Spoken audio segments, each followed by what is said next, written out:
What is up, you guys? It's the boy Joshua D back at it again with another YouTube video. And for today's video, guys, bringing you the best tips and tricks, also my strategies and also my secret on how to build and grow your YouTube channel. And I'm here to put you further or even faster on media. It's coming up.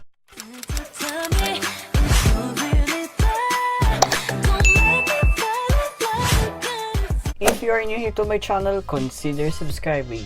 Basically, dito sa YouTube, kung nakuha mo na yung confidence level mo, pag-usapan natin naman ngayon yung 5 essential tips on how to make people in love with you on camera. Kasi kadalasan dito sa YouTube, lahat ba ng nanonood sa'yo gusto kang panoorin? Lahat ba ng mga nakapanood sa'yo? Lahat ba ng mga nakasubscribe? Gusto ka ba talaga? Literally, pag-usapan natin ngayon yan, yung 5 essential tips on how to make people in love with you on camera. Pag-usapan natin ngayon. Tip number 1, love yourself first. Make sure na mahalin mo muna yung sarili mo before doing it. Okay? Before video ka, make sure na love mo muna yung sarili mo, kasi pag hindi mo love yung sarili mo, ma-frustrate ka, mawalan ka ng gana. Pag love mo kasi sarili mo, mabibuild dun yung confidence level, yung passion mo, yung eagerness mo na mag-vlog, mag-create ng video, okay? Mag-upload ng video. Yung tip ko sa inyo na kapag gumawa ka ng videos mo, make sure na panoorin nyo muna yung videos mo. Watch until na ma-realize nyo na capable ka pala, okay? Capable ka pala gumawa ng videos, diba? Tapos, gawa ka na din ng survey, okay? Like, ipanood mo sa mga family members mo yung video mo na ginawa mo, then sila yung huhusga, unang huhusga ng video mo. Para sa ganon, dito sa public, masanay ka na kung ano man yung sabihin ng parents mo, na baguhin mo, yung mga styles mo. Ganon, hanap ka, hindi lang friends, hindi lang family, ang dami guys. Mga teachers mo, co-workers mo, ipanood mo yung kauna-unahang video mo sa YouTube. Kung nagtatrabaho ka, tas passion mo gumawa ng video, tapos mag-video ka din. Ipakita mo sa mga co-worker mo. Para sa ganon, doon mo umpisa yung boosting. Okay? Doon mag-umpisa ng boosting ng confidence mo. Pag gusto kasi nila yung video mo, may encourage ka. Okay? Tataas yung level mo na mag-upload, mag-create ng video dito sa YouTube. Kaya, yun. And basically, mag-practice ka muna on the live platforms. Yung kakasabi ko kanina, yung TikTok, yung Instagram, Facebook, gano'n. Make sure na kapag gusto mo mag-vlog, example, shucks, gusto ko mag-vlog, gusto ko pumasok sa YouTube, ano kayong gagawin ko? Diba? Kung inisip mo yung ganon, mag-live ka muna sa mga live platforms. Para sa ganon, doon mo makikita na passion. Kung passion mo yung ginagawa mo.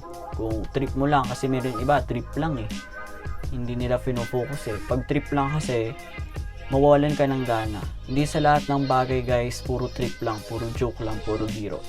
Kailangan mo din mag-focus. Kailangan mo din maging seryoso. Okay? So make sure na hindi trip lang yung ginagawa mo. Tip number 2, talk to your people. You don't need everybody to love you in this world. Kasi nga, reality guys, reality comes in. Dito sa talk to your people guys, maliit mong audience. Kausapin mo sila. So ang gagawin mo lang dito pag nangyari yan, confidence lang. Confident, be bold enough, and make sure na passion mo yung ginagawa mo. Para sa ganon, pag nag-continue yung flow mo sa content mo, sa lahat ng YouTube videos mo, kapag nag-consistent ka, may mga taong mai-in love sa mga videos mo na pinagpatuloy mo pa din. Tip number 3 is the ghost. Make sure na kapag pumunta ka sa ibang YouTube channel, binabalikan mo sila. Like, kapag nag-subscribe ka sa kanila, make sure na support mo sila. Para sa ganon, doon nila makikita na consistent ka, doon kanila makikita na supportive ka, doon kanila makikita na active ka sa YouTube, then mai-inlove sila sa'yo. Basically, pag nangyari yon, continuous yung communication nyo din yung dalawa, continuous yung viewers, continuous yung recommending, ganun ang mangyayari. Tip number 4 natin, parang alam mo yung sa sarili mo, alam mo yung ginagawa mo, alam mo sa sarili mo na expert mo yan. Okay? Alam mo sa sarili mo na gusto mo siyang gawin. Ganon. Parang sa akin, pag ginagawa ko tong YouTube videos natin, sinasabi ko sa mindset ko na alam ko sa sarili ko na gusto ko to. Alam ko sa sarili ko na expertise ko to na gawin. Expertise ko mag-explain. Ganon guys. Isipin mo na ganon para gumago yung YouTube channel mo. So make sure na kapag nag-face ka in front of the camera, sabihin mo sa sarili mo na alam mo yung gagawin mo. Isipin mo lang ha. Isipin mo na grabe gusto ko to gawin. Like, love ko tong gawin. Expertise ko to. Ganon lang. Okay? Then mag-pray ka. Ganun lang, para alam mo yung sasabihin mo, tuloy-tuloy lang yung flow ng videos para hindi ka ma-distract. Okay? Huwag mong i-embarrass yung sarili mo. Shucks, hindi ko to kaya. Ayoko na. Hindi ko na kaya talaga. Ayoko na. Diba? Ganyan naman eh. Ganyan naman tayo eh. Pag kunting dapa lang, susuko na. Pag ganun guys, wala mangyayari sa'yo. Huwag naman ganun. Kaya make sure na kapag nangyari yan, isipin mo na expert mo talaga gagawin mo para sa ganun, mabuild mo na din yung confidence level mo dun. Kunti-kunti mo mabibuild yun.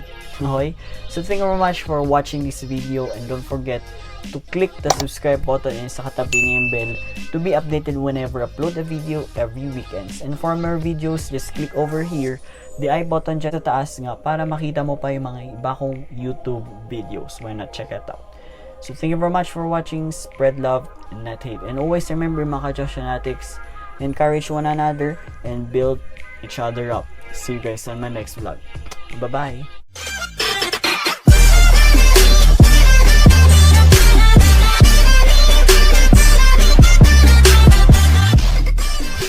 What we do here is go back.